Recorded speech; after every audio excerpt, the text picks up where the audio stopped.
Hi, this is Michelle Adams with the Law Office of Michelle Adams, and we're talking today about inheriting property. Now, typically when someone dies, usually part of the estate inventory will include property of some kind, and most likely it's going to be a home. It could also be land, but let's just use the example of a home.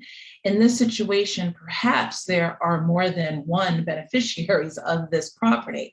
Now, you can only imagine that that could possibly create some issues. First, what happens if one person wants to keep the property and perhaps the other person does not?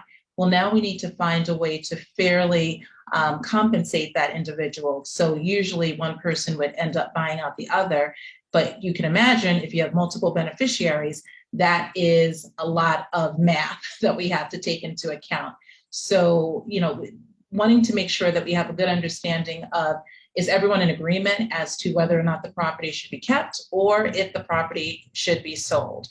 The other thought is, what happens if there's an existing mortgage on the property? Well, typically, the individuals, if the property is going to be sold, then the proceeds would be used to pay off that existing mortgage. But if one person wants to buy it out, then again, you have to do the math that it will involve.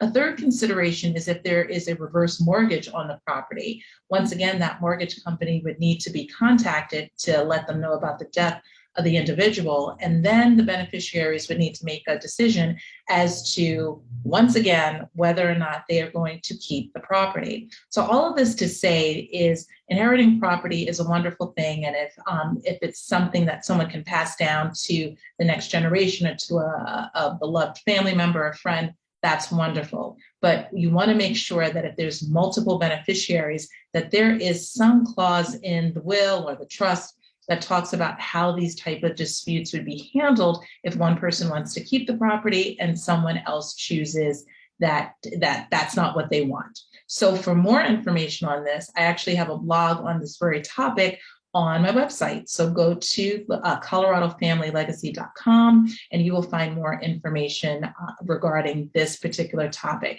And I invite you to subscribe. So not only issues about mortgages or property, but we talk about a lot of fun things. So please go to my website and subscribe to the blog and or newsletter. Well, thank you. Once again, this is Michelle Adams with the Law Office of Michelle Adams.